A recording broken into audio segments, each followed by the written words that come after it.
I am radiant, vital, dynamic health now, filling ourselves and each other with the color of orange, the thought of perfect health.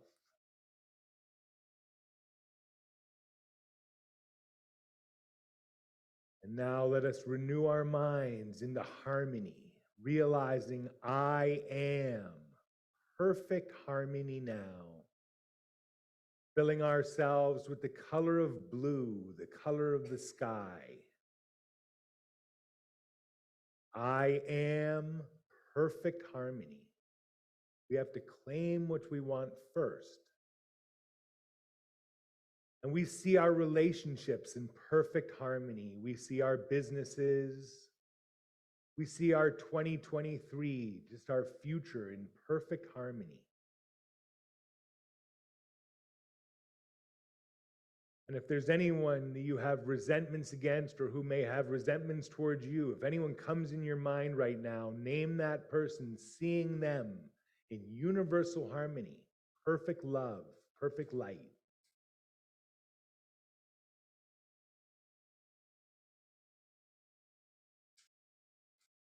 And now let us make the realization of abundant supply, knowing we have enough and to spare for every need. This is God's law. I and my abundance are one, enough and to spare for every need now. We always have enough and some left over.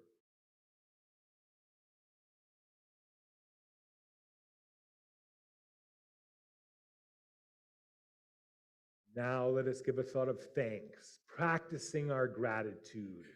Gratitude is what opens the door to happiness and to all blessings. So let us practice our gratitude now. Think of one small thing for which to be grateful, so our minds don't wander. And in the attitude of receiving, be thankful, giving ourselves a few moments of silence to build this thought of gratitude, building this thought of thanks.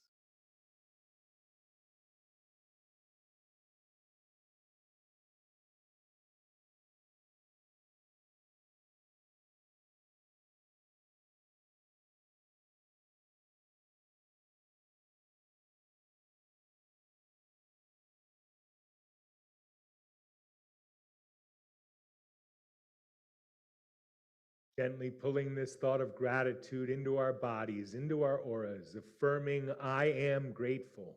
Thank you, thank you, thank you. And our final prayer this morning is right action.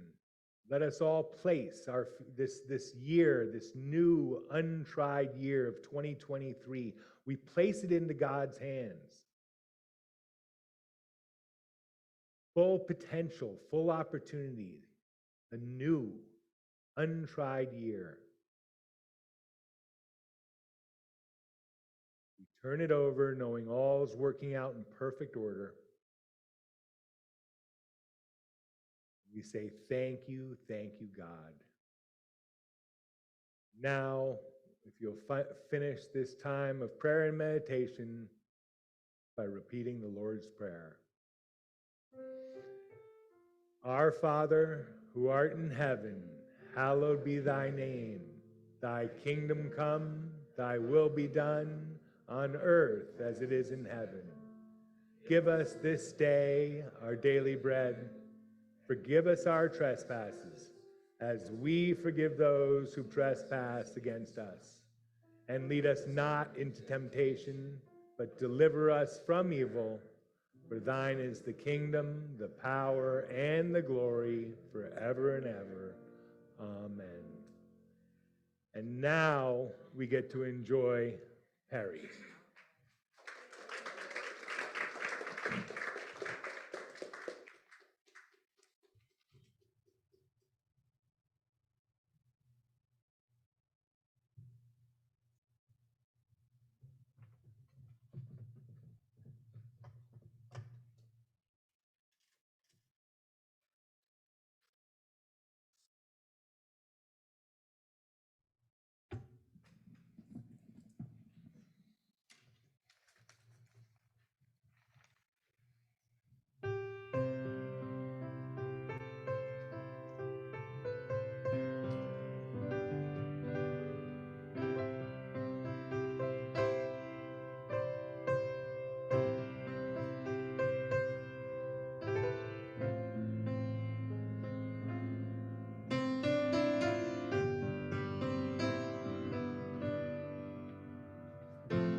should I feel discouraged? And why should the shadows come? And why should my heart be lonely and long for heaven and home when Jesus is my portion, my constant friend is he.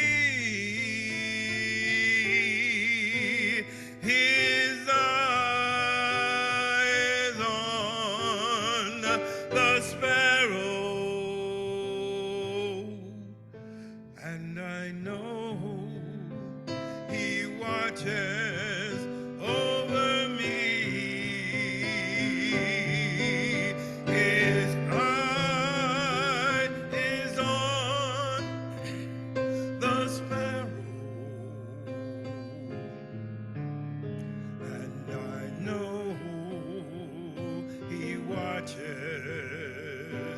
me.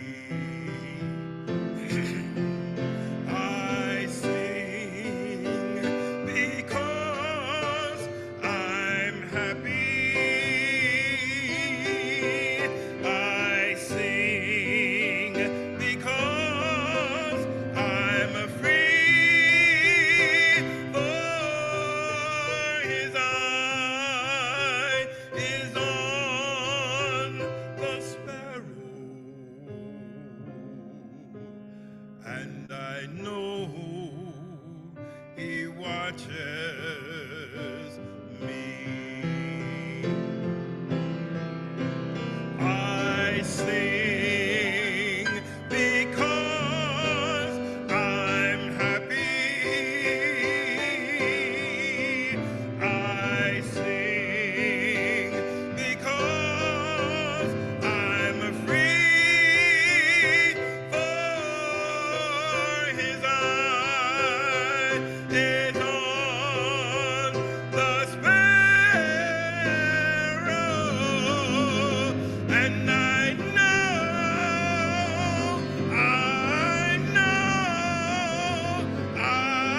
know he watches me.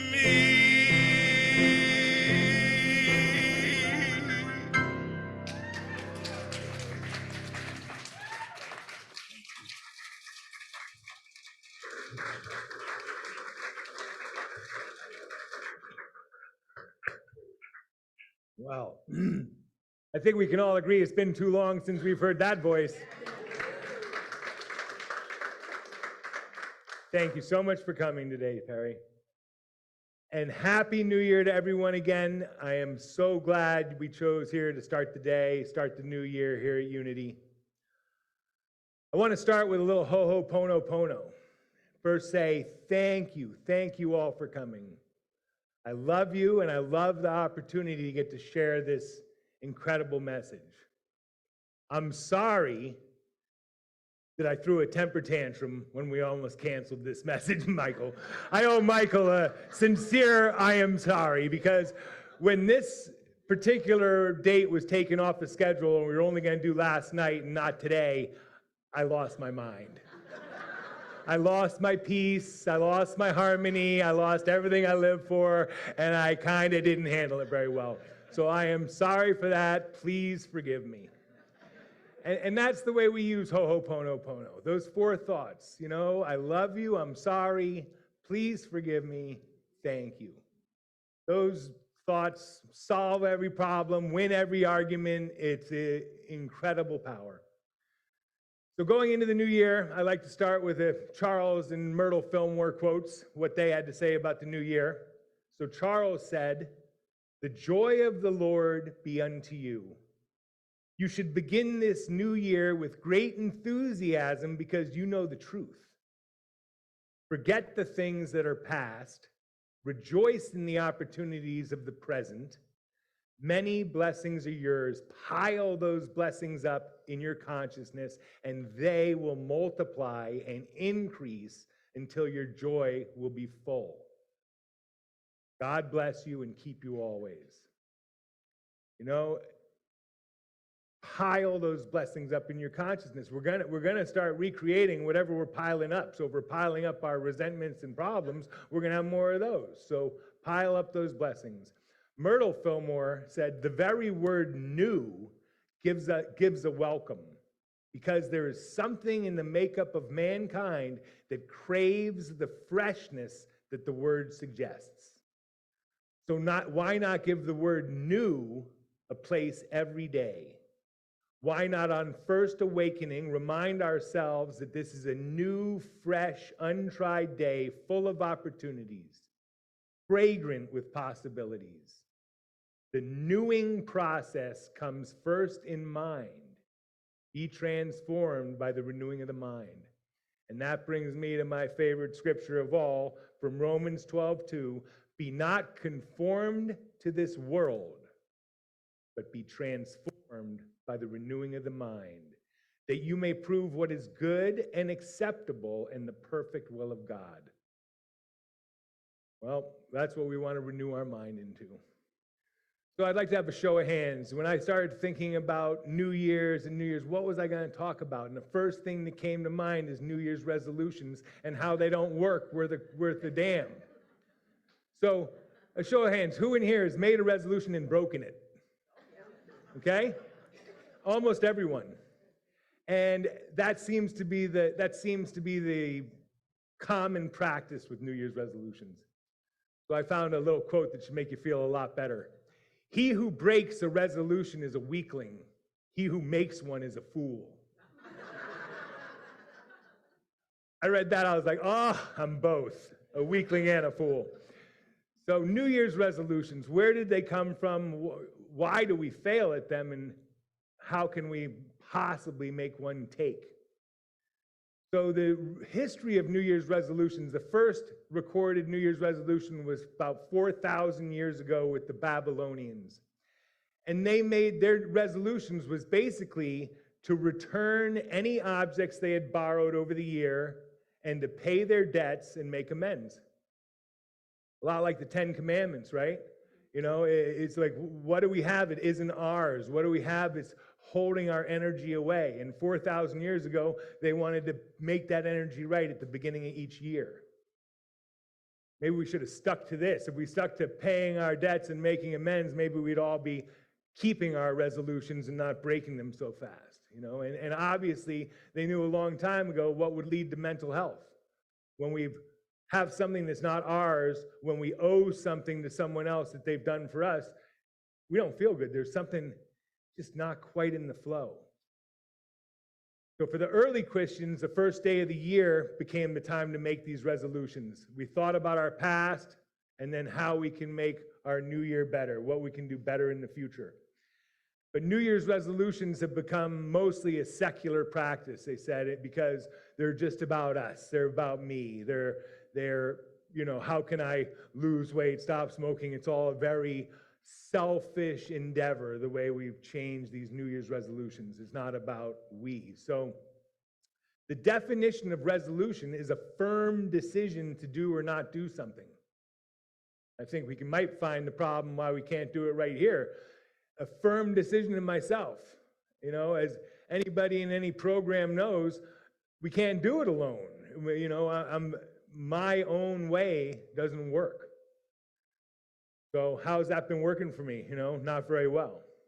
Another thing I thought about resolution, it's like a re-solution. We're trying to solve all the problems we have in one day or over the next year.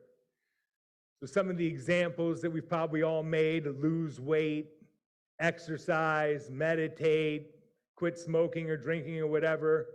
Or we set some random ones to be more loving or kind, ones that are super hard to measure. And the reason what I'm finding why they don't work is because there's no God involved with these resolutions. It's just all about my own willpower. And we know how far our own willpower gets us, not very far.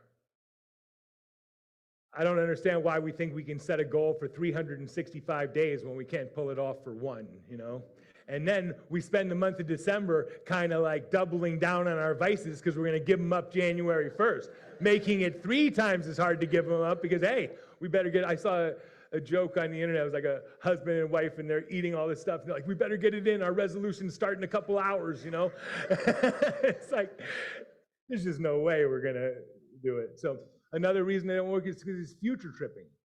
We can't do something in the next year. We can do something today and hopefully have it successful today, but we can't do something 365 days away. It's just, so there's future tripping. But the main reason they fail is selfish. It's because my resolutions are about John Denney. They're about me. And if left to my own devices, another great one I found, it said, I desire to move forward. I desire for progress, mastery in all things. But as to trusting to my own obedience and my own righteousness, I should be worse than a fool and 10 times worse than a madman.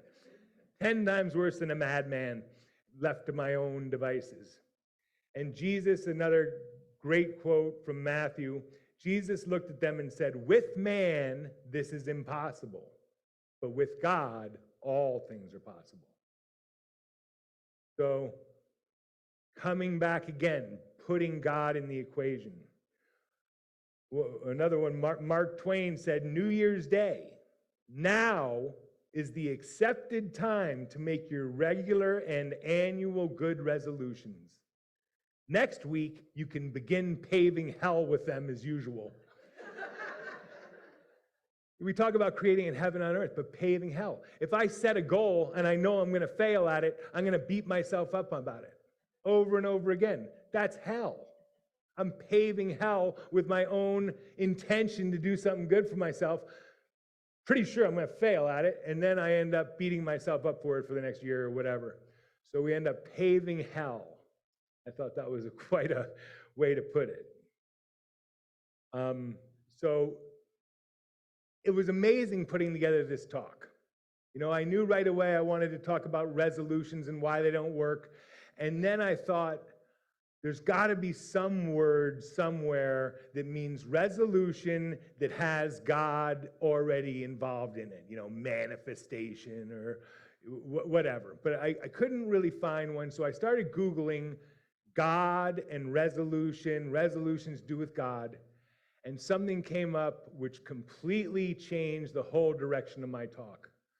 But there was a resolution, and it's just crazy how this all worked out, but on July 30th, 1956, Congress passed a resolution, a joint resolution, making "In God We Trust" the national motto of the United States, and requiring it to be printed on every bill that we ever touch. In God we trust. One of the things I know about Dr. Bissell, the person who put together the harmony exercise, which I do every day, he was on the committee to get "In God we trust" placed on the bills. So already there was this close thing, Now, as you guys all know, I'm not a Bible scholar, and I'm definitely not a history buff. Matter of fact, history was probably the one class I kind of avoided because it required reading, it required memorization, regurgitation. It made no sense to me. I didn't understand why I needed to know it, so I probably didn't do very well at it. And that being said, let me give you this warning as I go into my history lesson. Don't let facts and details ruin a good story for you. If you know more about history than me, just keep it to yourself and look for the message involved, because you probably do know more than me. So trusting in the Lord with our own heart and leaning not to our own understanding. In God we trust. So the first, now this is amazing too, the first origin of "In God We Trust" that I could find was from 1748, and Benjamin Franklin had designed a thing for the Pennsylvania militia, which was a coronet and a plume of feathers, and it said "In God We Trust" on it. So that's 1748. In 1861, we found our first coin, which was like a Confederate bunting with "In God We Trust," which was in 1862, 1861 and 2. And then in 1863, "In God We Trust" got on the 2-cent coin, and then that was the first time we saw the mass distribution. In 1865, Abraham Lincoln. So now I got Benjamin Franklin, Abraham Lincoln in this history. I'm like, whoa, these are real people here. Abraham Lincoln, one of the last things he ever signed before his assassination was allowing the mint director to place "In God We Trust" on all coins, gold and silver. So Benjamin Franklin, Abraham Lincoln. Then 1904, Theodore Roosevelt. I happen to be a neighbor of his. He lived right down the street from me in Oyster Bay. But President Theodore Roosevelt, he wanted to take "In God We Trust" off of the coins and off of the bills. He thought it was almost sacrilegious to put "In God We Trust" on a dollar bill. What do we really worship? The dollar or God, right? And he knew that this money would be used for gambling and all kinds of illicit stuff. So he thought putting God on a dollar bill, he called it vulgar, actually. And then everybody had an uprising, and they had something called God versus Roosevelt, you know? And apparently God won about that one. So Theodore Roosevelt, and then in, again, 1955, just in the 50s, President Eisenhower signed it into law that it should be on all bills and declaring it the national motto of the United States. And guess what happened in 2006? It became the Florida state motto, "In God We Trust," replaced a fairly similar one of "In God Is Our Trust." But "In God We Trust" became the Florida motto in 2006. You know, that's pretty recent. And it's amazing that we have all these Floridians in here, and probably none of us were really aware of it. You know, that's even more incredible. And what's more incredible is none of us use it, or very few of us, truly trusting in God. So during my little history lesson, with this "In God We Trust" phrase, we had Benjamin Franklin, Theodore Roosevelt, Abraham Lincoln, all brought this to us. To me, that was like, it was amazing, since the only thing I knew about it was a little thing to do with in 1955. So why haven't we learned how to use this better? And one of the other things I failed to say too is one of the first reasons was during the Civil War. They thought the whole Civil War, the reason for the Civil War, a lot of people felt, was that religion had been removed from society. There was no religion. That's why they wanted to bring it back then. And then during the Cold War in the 50s, they looked at the Soviet Union being a godless society, and they wanted to separate ourselves from them, and they brought it back again. So "In God We Trust." And when we do trust in God, amazing things happen. So "In God We Trust," we should make this our personal resolution going into 2023. And it's one that we can probably keep if we do it on a daily basis. "In God I trust." And each of us need to do it individually so that we can, "In God we trust." So here's some things that we can do. One is make this your mantra. Since this is what we're doing, you have it in your pocket every day. We always have this motto close to heart. Make it your mantra. "In God I trust." I trust in God. Just play with it in your mind. And like I said, "In God we trust" can only work if "In God I trust." So Diane Robinson told us a story a few years ago about the dollar bill. And on all of our bills, the back of the bill, the green side, the back of the bill is where it says "In God We Trust." It doesn't say "In God We Trust" on the front of the bill.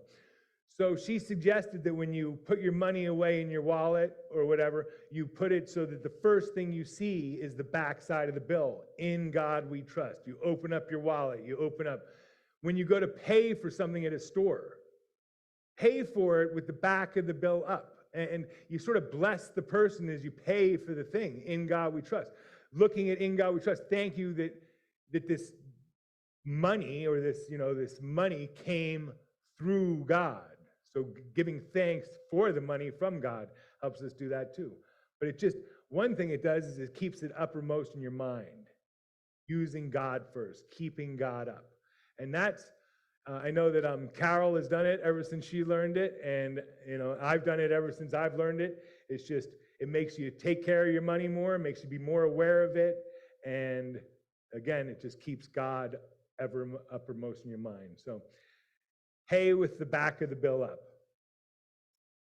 The statement of being, which is something that we use in the harmony exercise, God is, I am. Those 4 words are so powerful, it's unbelievable. They just keep bringing you back to that connection. Now, we're not God, but we're created in His image and likeness, and we need to keep making that connection. God is, I am. Make that the mantra. And keeping ourselves out of the way. Getting out of the way. Removing our fear, our worry, our doubt, all these things. Got a little history lesson about how to, how all this came about. So every year we make a resolution to change ourselves. This year I suggest making a resolution to be yourself, to be the person we want to be connected to that. And we've been talking about this a lot this year, but if we want to make this the best year ever, we have to do it day by day. We have to make today the best day ever. We have to make tomorrow the best day ever. We have to continue to do this, and if we make enough of these 365 days the best days ever, we'll be able to look back and say, hey, that was the best year ever. But if we don't start with today, we don't have a chance to make it the best year ever, especially if we start today wrong. So I want to finish this talk by reading you guys the Desiderata. I'm sure you've all been familiar with this prayer. It's kind of a really well-known prayer, but when I read it, it kind of gives a little advice on how to attack this year coming up. So it says, go placidly amid the noise and haste, and remember what peace there may be in silence. As far as possible, without surrender, be on good terms with all persons. Speak your truth quietly and clearly, and listen to others. Even to the dull and ignorant, they too have their story. Avoid loud and aggressive persons. They are vexations to the spirit. If you compare yourself with others, you may become vain or bitter, for always there will be greater and lesser persons than yourself. Enjoy your achievements as well as your plans. Keep interested in your own career, however humble. It is a real possession in the changing fortunes of time. Exercise caution in your business affairs, for the world is full of trickery, but let this not blind you to what virtue there is. Many persons strive for high ideals, and everywhere life is full of heroism. Be yourself. Especially do not feign affection. Neither be cynical about love, for in the face of all ardity and disenchantment, it is as perennial as the grass. Take kindly to the counsel of years, gracefully surrendering the things of youth. Nurture strength of spirit to shield you in sudden misfortune. But do not distress yourself with dark imaginings. Many fears are born of fatigue and loneliness. Beyond a wholesome discipline, be gentle with yourself. You are a child of the universe, no less than the trees and the stars. You have a right to be here. And whether or not it is clear to you, no doubt the universe is unfolding as it should. Therefore, be at peace with God, whatever you conceive him to be, and whatever your labors and aspirations. In the noisy confusion of life, keep peace in your soul. With all its sham, drudgery, and broken dreams, it's still a beautiful world. Be cheerful. Strive to be happy. Strive to be happy. The key to happiness is a sincere attempt, A sincere attempt to be happy is sure to result in happiness. So I wish you all a very happy 2023. Make today the best day ever, and it will add up to being the best year ever. Thank you so much for your time, and now we get to enjoy another song from Perry. Have a wonderful year.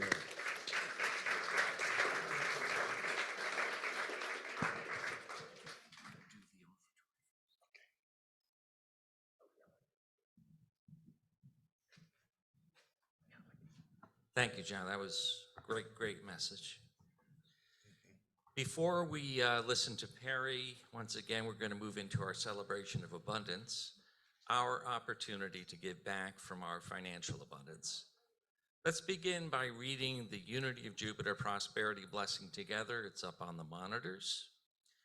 In a universe overflowing with the abundance of good, we acknowledge God as the source of all our blessings. We affirm our receptivity and acceptance of this good from every direction, known and unknown, expected and unexpected. Our abundant good comes to us now. Thank you, God, and so it is. There are many ways to give. You can drop your gift in the baskets that'll be going around shortly. Remember, and you can also give digitally through our website, through the Unity QR code, or through PayPal using the PayPal QR code, and both of those are available on the laminated signs posted throughout the church. You can also text your donation to 561-581-1119, and you can also give by debit or credit card in the what used to be the bookstore and is now Carol's office, located off of the sanctuary. Most of these options can be set up for automatic recurring giving. To keep our time of giving sacred, I would like you to now take your gift in your hands and bless it. You're planting the seeds to your own prosperity and giving back to God from the abundance that has already been provided for you. Breathe life into your gift and thank God that you have this gift to give. And now affirm with me the offertory blessing. Divine love through me blesses and multiplies all that I am, all that I give, all that I give, and all that I receive.